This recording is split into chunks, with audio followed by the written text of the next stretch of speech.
Okay, so welcome back to part two. We've just had a really interesting chat. It's so funny, I had a few questions that I thought I will ask Wade, a few introductory questions, but we totally just didn't even get there. We were just straight on with the conversation. Sorry. No, that's the best kind of conversation. Yeah, and you and I, we're just like the chin waggers, so we always have a combo. So we are the chin waggers, absolutely. So actually, you just left us dangling on a carrot of house systems, and it's one of the questions I do like to ask. And initially, when I was like planning my episodes, do you remember I first contacted you must have been about 4 months ago, maybe more than that, asking you if you'd come on the show. And I had in mind for you to talk about the house systems, actually, because I know that it's such one of those subjects that when you start learning astrology, you suddenly are overwhelmed with, well, which one's the right one? There's so many different paths to go down. Right. So which is your preferred house system?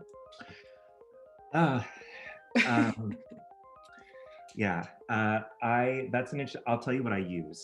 I use Regiomontanus for everything. Okay. And it's not because, it started because the people I was learning from used that as a house system. And it was just so much easier if I was redrawing, if I was redrawing their charts in my software, I wanted to be able to replicate the angles to ensure that planets were in the right houses as I was, because I did used to do that. I used to, sometimes I didn't like the way that another astrologer's software looked, and it was hard for my brain to, and I know that people feel this way because they tell me the same thing. They're like, I have to take your charts, and I'm like, good, do what you've got to do to be able to see it, because I know exactly what you're describing.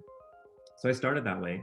But the thing is, when I really put some investment into studying the different house systems and the astronomy involved, I began to realize, like, oh, I got kind of lucky actually, because I think Regiomontanus is probably one of the most, to me, it feels like the most sensible system. So just to clarify about the different types of systems we have, there are two different types of ways that you can cut up house systems. The first is whether it's a quadrant division or whether it is a non-quadrant division. So an example of a quadrant division is, it's called a quadrant because it uses the axis of the ascendant and or the midheaven to create 4 different quadrants in the chart. Okay, so if your system does that, so Placidus, Regiomontanus, Campanus, Koch,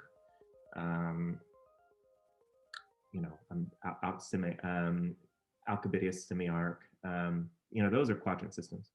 Non-quadrant systems do not make those clean quadrants. So the most prevalent non-quadrant system that's out there right now, particularly popular in the US, is what's called the whole sign house system, or it has also been called the sinus house system. There's other names that have been used in recent history to describe what this is. There's not a name for it historically. I won't even go there, but that's what it is. So what we're calling it today. The equal house system, it doesn't quite create quadrants. So, I mean, it divides on the ascendant, descendant, but it doesn't divide along the MC. So I think it probably has a bit of a foot in both camps. So that's two, and I'm a fan of the quadrant-based systems. Equal houses, I can sometimes, a little bit get behind, but I'm a fan of the quadrant-based systems I could fill a day talking about why it's like, it's a level of precision that you get with quadrant systems. It's a level of nuance that you can achieve. To go, if you take a look at quadrant-based systems, they retain the original meaning, like meanings of the houses. So the midheaven should be associated with the 10th house in any system where we're using the 10th house to signify success and honor and glory. And the reason is because that's the pinnacle of the sun's movement. That's where the sun reaches, its culmination point is when it is aligned with the midheaven. And that's the same reason why the ascendant has its signification, because the sun rises there. So it's associated with youthfulness, with vibrancy, with life and vitality and health and clear thought and the body because of its emergence into a new world. It's the same reason why the 7th house is associated with adversaries, because it opposes that point. It's also been anciently associated with death and decline and opposites of any kind, really. These are all based on a quadrant perspective, and that is why I think it's so important to maintain that integrity in the system. The non-quadrant based systems, to me, they're approximations. That's all they are. To me, they are just approximations. It would be kind of like saying, I'm an accountant, but I round up and round down every single penny. It's like, okay, that's dangerous. I mean, it's there are situations. I mean, for an accountant, it's dangerous. It's not dangerous. You'd end up in prison for that. I don't mean to equate like danger, but I'm just thinking of like, it's like if I was to say, you know, I've got a $10 bill in my pocket and I've done 2 transactions, one that was $2.20 and another one that was $3 and whatever, $3.07. In my mind, I've spent $5 and I've got $5 left, but I don't actually. If I really needed $5 for something, I don't have it. Yeah. You know, I've got $4 and some change is actually what's left. That's whole sign houses to me. That's and to a lesser extent equal houses. Whole sign houses to me is I really struggle with that one for a number of reasons, because it breaks a lot of the, which is very difficult to show without having a visual, which I could provide a visual if you want one. I mean, I can probably do, if you can share the screen and provide a visual, then go for it. But I've got my Solar Fire software if we need to go into it.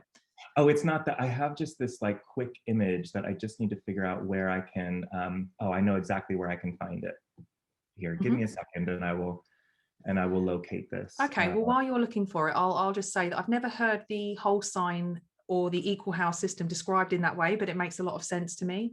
I'm somebody who uses a lot of equal, usually for like natal astrology, but when I do horary or electional, which I don't do a great deal, I do it, but not probably to the standard that you do, because I don't consider myself standard. I mean, I don't want to, you know, I don't consider myself an expert in that area at all. Like I'm always learning that side of things, but I use Regiomontanus when I use for that house system, which when I was learning with Deb, she explained the precision that you can have with like dating and timing things. Yeah. Which is very important when people are asking questions or electing dates. Is massively important.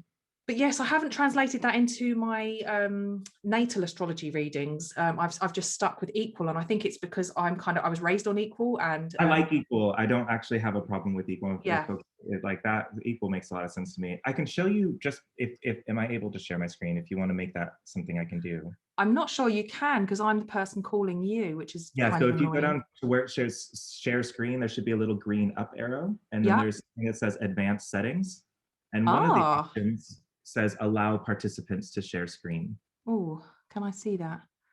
I can't see that one actually. Content from second camera. No, I don't think it's actually got that option for me to share with you.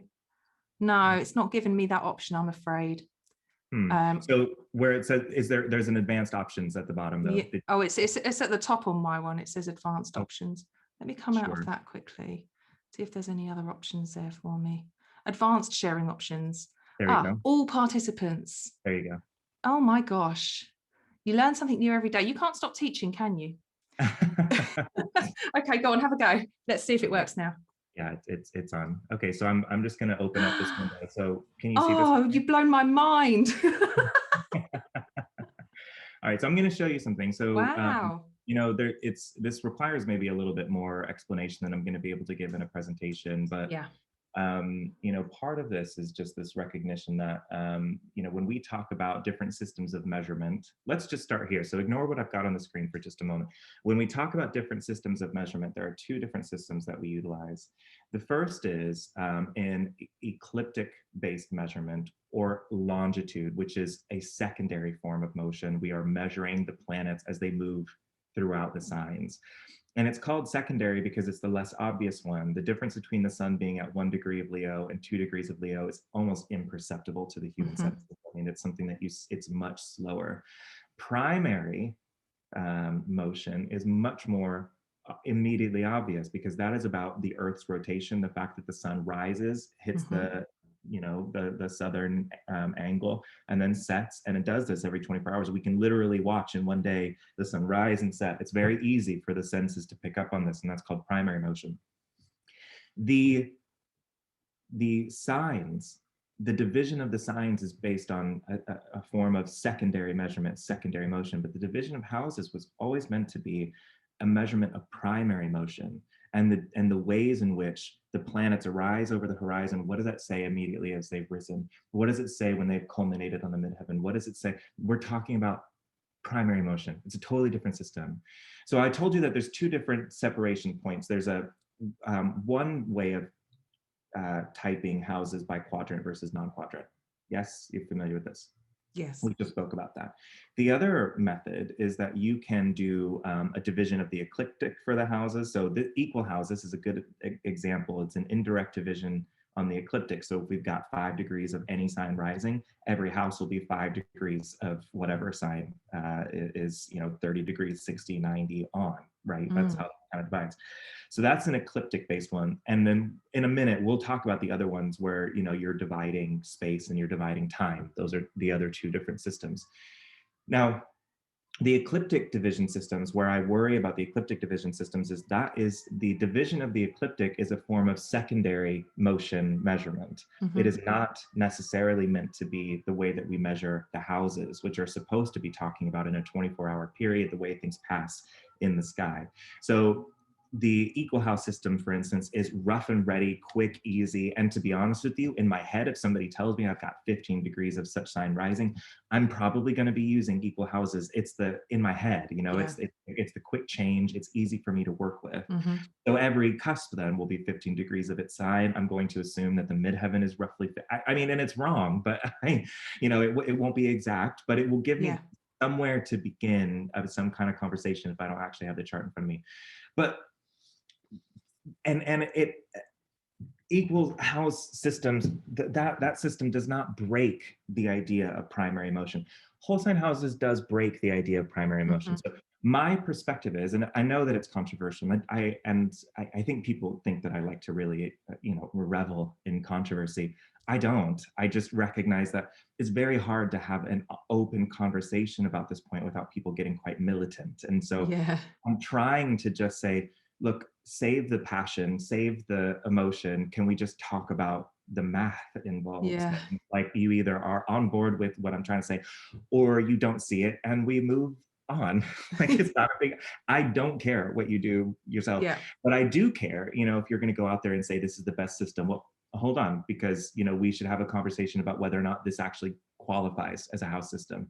I do not believe that what we're calling whole sign houses is a proper house system. If anything, it's a prototype. It's like, to me, equal houses is a quick approximation, and then one order of magnitude lower is the whole sign houses. And I have to say, when I was writing sun sign column, I would use whole signs because that's how it works. You have to do that. And I would find it interesting because you could think about somebody who is like, for example, me. I'm a sun in Capricorn.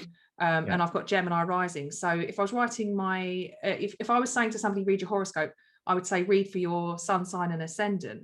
However, you can really add some depth if you've looked at somebody's chart and then you put their sun on the ascendant, and then you can add an extra dimension, and you can use whole signs for that. But I don't think I could do a reading whenever I look at a chart in whole signs, it just throws me. I'm just like, but the ascendant is so important. Like, it's let me walk you through this and explain why I think it's difficult, and why I think that it might not be inappropriate to put back on the table, is this actually a house system? Or if we're including this as a house system, then we are redefining what it means to have houses in the first place. And that's also okay, but then you need to say that. If that's your position, then you got to say that, because nobody has been able to respond to me in this point. And now that I've said this, I'm probably, if anybody watches who's got, somebody's going to be, what?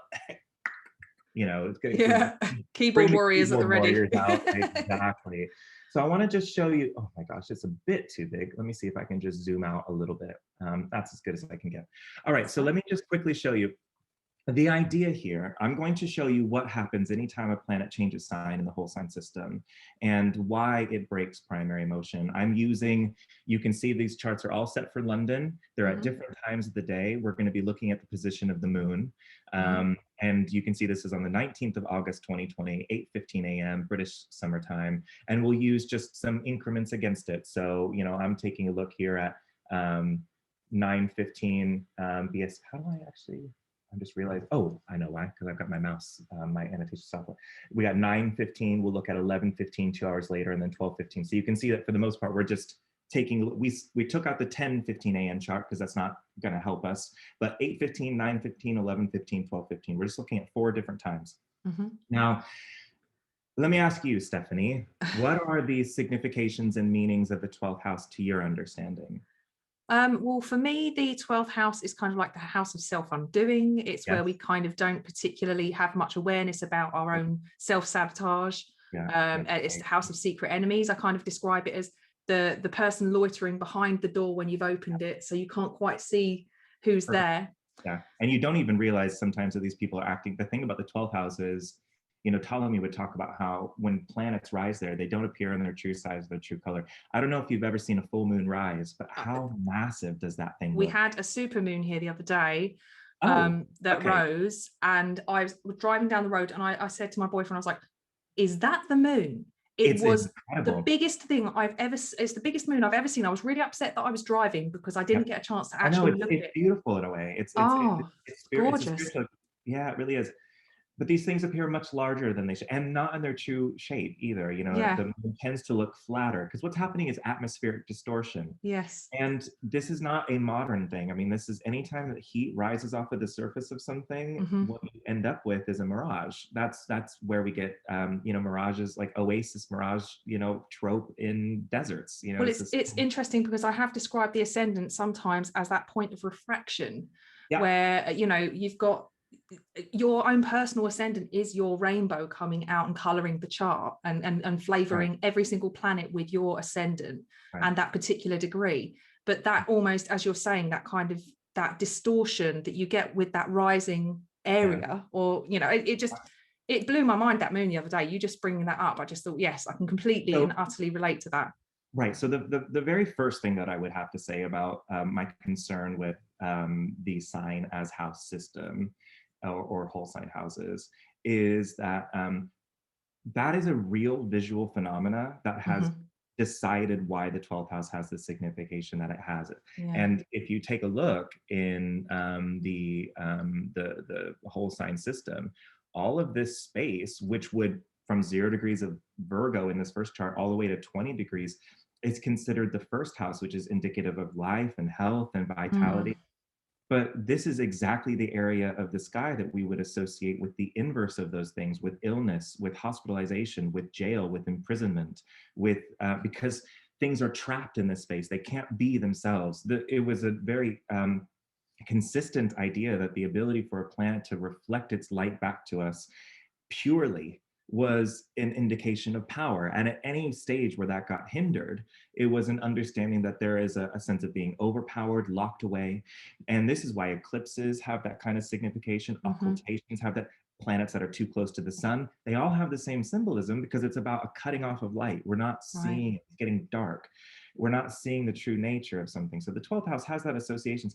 This system does not even try to retain you know, that kind of symbolism. So already, you know, for me, this is a worrying thing that I think we're stepping away from the symbolism instead of stepping toward it. So I don't love that. But even still, listen, I can hear the argument that, right, but that's the sign that's on the ascendant, and so we just want to take that symbolically. And okay, fine. Then if we're going to talk about symbolics, then let's continue this journey.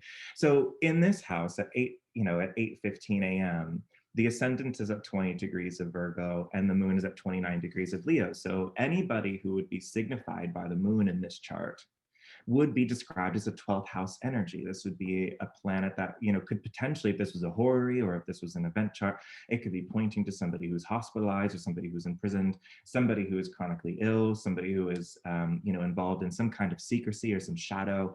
Difficult associations. We move 1 hour on, and what happens is the moon hasn't actually gone that far, but what happens is because of the way whole sign houses work, the ascendant has changed signs.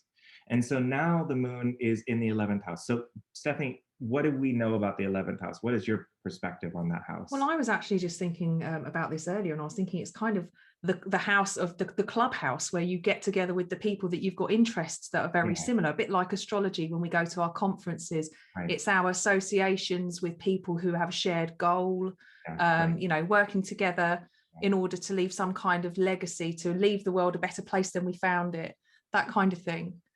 And, you know, the 12th house is the joy of Saturn. The 11th is the joy of Jupiter in those ancient associations. So if you actually were to watch what happens in the sky, a planet goes into this really weird space where it's not visible in its own size or in its own color.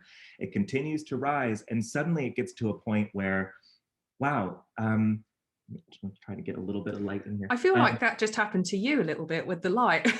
Yeah, right. You know, it's very literal. Yeah. Now we're freed.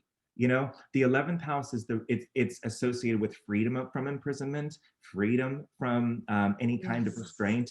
And it's literally because the planet has moved out of the space in the sky where it's distorted by atmospheric distortion. It's moved out of this. So an 11th house planet has very, very close, important associations with freedom, ambition, release, joy, benefactors, those who come in to help us and to support us, those who lift us out of misery. It's a very fortunate house. It's where we go. We've been released from this thing, and we are anticipating the strength that comes from moving into the 10th house, which is where we should find the midheaven in a system that makes that association, as we would hope. So what happens is the moon does exactly what we expect. She makes her tour through the 12th house, and it is quite it's a dark, difficult energy. But the second that the ascendant moves into Libra, now the moon moves into the 11th. Now there's an issue, because in any other system, this would be a gradual, the moon's getting closer and closer to the 12th house cusp. But the whole sign houses don't really have cusps. There are whispers of this idea of a cusp idea that sounds remarkably like equal houses. So, you know, I don't want to talk about kentrons and all of that. That's a whole other conversation for another day. But there's no gradation here. It's just a static jump from here to here, which is not really the way anything in nature happens. Things happen in gradations and spectrums, and they move from one transition moment to the next. The idea of a static jump is quite strange. But what we can say is, at the very least, the moon has moved from the 12th house to the 11th. Now, where's the next place the moon should go? Into the 10th.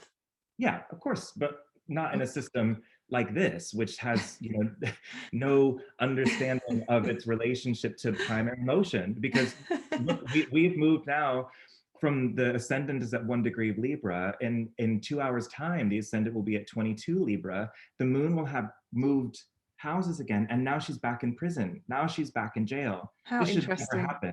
This should never happen. This is absolutely contrary. This is the only system in use today, in popular use today, where this is possible. And it is an absolute violation of the principles of house division, straight through. So interesting. I've never even actually bothered to sit down and explore this, but the fact that you're showcasing it to me. Right, and no one has. It's not unique to you. I'm not bothered that nobody's thought about this, but like this is, and then the very next hour, now the moon makes another jump again to the 11th house. Now, this isn't rare. This happens every single time a planet changes signs. Every single time a planet changes signs. So it will happen at least every other day when the moon changes signs. But it could happen every single day if there are other planets that are changing signs. This is, you step away from, you know, many different conversations about, you know, why would you want your house system to do this, where it breaks the fundamental tenets of house signification, because house signification is entirely built on the symbolism of what it means for a planet to rise over the horizon, culminate, set, anti-culminate, and do that again. Yeah. 12th house is dark. 11th house, we're finally free of that darkness. 10th house, we've reached the summation point. The 9th house is where we get to relax and retire and spend time with the gods. The 8th house is the beginning of death. The 7th house is old age as we sink in, and everything that happens underneath. We can keep going through this, but it's based on principles of primary motion. The equal house system doesn't do this, because it does it by a degree base. So it will continue to turn, you know, it will continue to move, so that the moon will never do this. This is the only system. So my bugbear is like, I don't, when people say they use this system, and they think that I ought to as well, because I'm a traditional astrologer, you know, my immediate thought is, because I'm a traditional astrologer, is why I can't use this, and also why I can't endorse it, because it's, so I, just for me, I don't really see if I don't think I can classify this as a house system. But it's important for me to clarify that doesn't mean that I don't think people can use it. I think it's totally fine. And I find that very interesting what you've just showed me. I know lots of people that use use whole signs, and they swear by it, that it is the house system to use. And I've looked at it. Placidus, they swear by Regiomontanus. Yes. On some level, there's, I think, groupthink happening here, and I don't care. If the whole world loves whole sign houses, that's fine. We just need to maybe talk about, do we want to have a different definition of what a house system means? Because primary motion and division by primary motion has always been the justification for why the houses mean what they mean. And the second that we stop recognizing that we don't work with that kind of system and that symbology anymore, we're stepping into a different territory. Now you're stepping into zodiacal definition of houses, which is not, these are two distinct frames of references. The division of the ecliptic, which is secondary motion, versus the movement of the planets in the sky, which is primary. So there's, to me, two different conversations that I think have been collapsed down for a lot of reasons, well-intentioned reasons, maybe some reasons connected to stubbornness about, how attached we are to certain ideas. Yeah. And I think that's what it comes down to for me. I think it just comes down to attachment and, how strongly embracing some of these ideas, and how loud these ideas have been, kind of championed as the original house system, and the way that we've safeguarded the original intent of the houses. And I can't even begin to explain how not that I think that this system is. So it feels like a bit of a shock. And I probably wouldn't even talk about it much, but it's starting to happen now, where over the last 3 years, I'll stand up to give a presentation in front of 30, 40 people. And within minutes, if you're a traditional astrologer, why aren't you using whole sign houses? Or I don't want to take this course if it's not in whole sign houses, because I know that was the original house system and I want my astrology to be pure. Weird ideas like this, which are well-intentioned, I do believe, but also just, I think, largely misinformed. A couple things from a historicity perspective, and then also on what are houses really. But you asked me about the different forms of house division. So I'll just quickly jump in to say, we talked about quadrant, non-quadrant. So I'm a supporter of quadrant divisions because they support primary motion. That to me it's everything. And they prioritize the angles. 100, that is everything. They need to prioritize the angles. Because that's where we get our interpretations of first 7, 10, 4 is from the placement of the ascendant, descendant, midheaven, IC. You can't separate these things. That is where they come from. But there are another form of division. So there's the indirect ecliptic division system. So equal and whole sign both belong to this, where based on a degree that's on the ascendant, we're then counting a number of degrees of the zodiac and saying the next house must be here. With the whole sign, we're just doing 0 to 0. With the equal house system, we're doing, if 5 degrees rises, the cusp of every house is 5 degrees of the succeeding sign, and it just continues and folds in order. But there's 2 other divisions. So there is a time-based set of systems and then a space-based set of systems. Space-based is easier. It's the one that probably is the most obvious. You walk outside and you say, there must be a way for me to, if I'm looking here and I've got if I know the midheaven, and the meridians intersecting right here in the south, and I know that's where the MC is, there must be some easy way for me to just divide this into 3 chunks and this into 3 chunks, right? You're just dividing the sky by space, and there are different competing theories about how we do that. The Regiomontanus system, well, let me start with Campanus. Campanus will divide based on the prime vertical, which is your own observer's meridian, the great circle which intersects to the east and west of that, going through the north and south pole. So in shorthand, what we're saying, it's a circle that moves above you, wherever you are. It doesn't matter where you are. And then that circle that's directly overhead, you are trisecting and then drawing using spherical trigonometry where that must fall in the ecliptic, because the ecliptic is not going to be right overhead. You're not going to have that system unless you're in certain parts of the world, or that situation unless you're in certain parts of the world. So that is one way of measuring.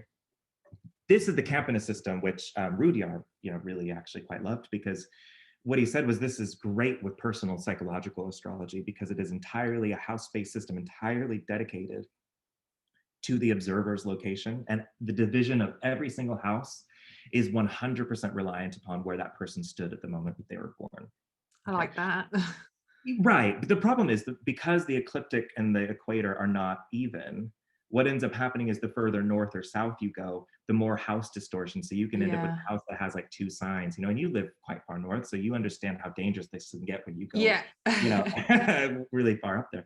So in response, there has been another system that said, well, instead of dividing space using this, what if we divide using the Earth's equator that's projected out into space, and it's called the celestial equator. So in a way, it's dividing space, but it's not using you as the reference point. Mm-hmm. And so on one level, you're using the local astronomy because it's based on where you were and where the but it also it has an anchor into something larger than you, which is the Earth itself and its own equator. And part of my life philosophy is that we should not be taught that we are individuals before we're taught that we're a collective. I think that it is important to hear those things at the same time. Yeah.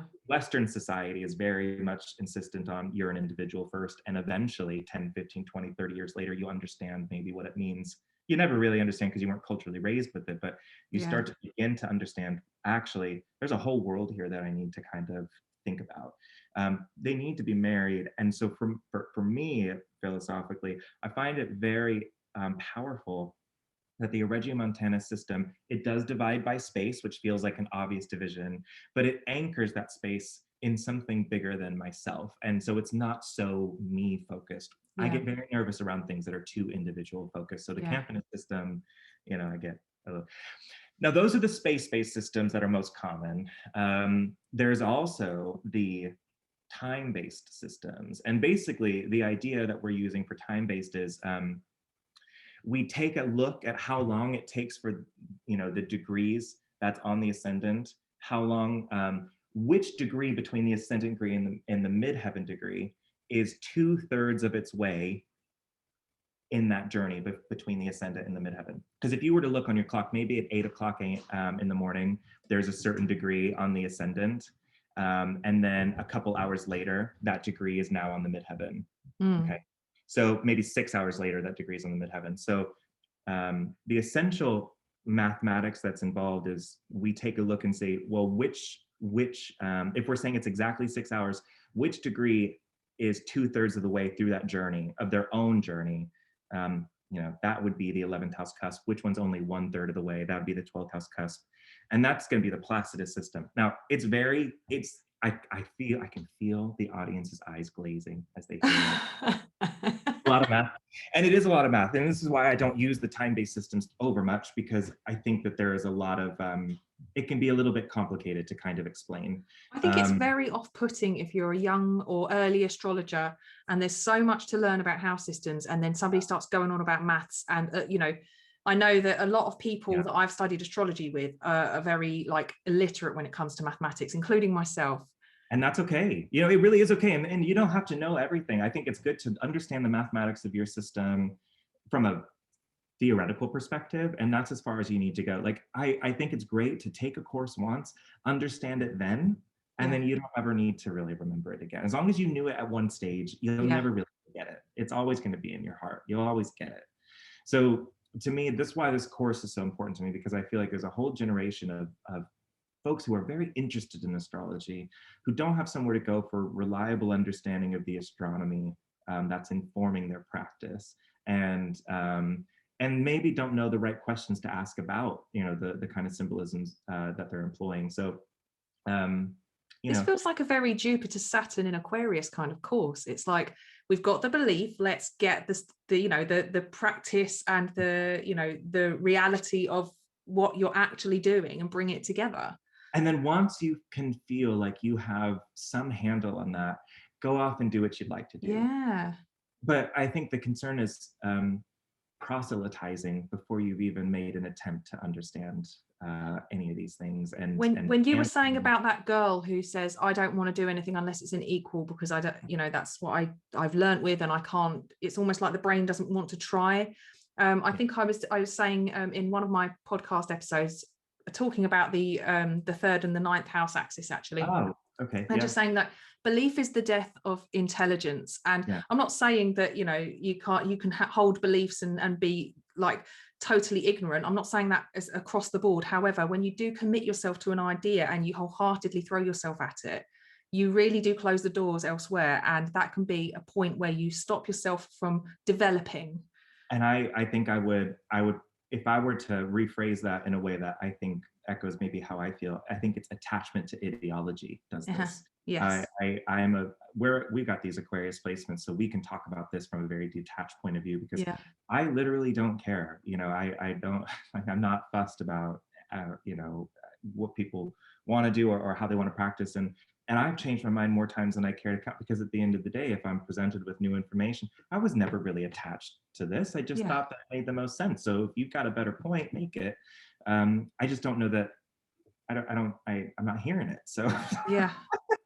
So I just think it's a shame to close a door on something just because it doesn't fit into something that you've it's a fear, it's an ego-based reaction, maybe, because they're like, how useful are you going to be in client consultation if that's your own attitude to ideology yourself? Very often you are actually helping clients break their attachment to their own personal ideologies, that their relationship to money, their relationship to trauma, and how that is manifesting in their relationships, their relationship to power, their relationship to vulnerability and shame. I mean, these are big ideas, and if you aren't bringing this into focus for yourself, I think that it probably would be a challenge to be as good of as useful as an astrologer as I know that all of us want to be.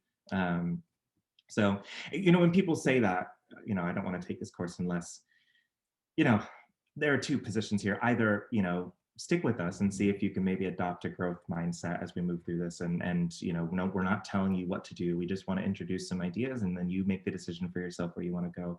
Or if you drop out, then no problem, no hard feelings about that whatsoever. You got to protect your peace. And also I just wouldn't want anybody in the audience who's feeling stressed.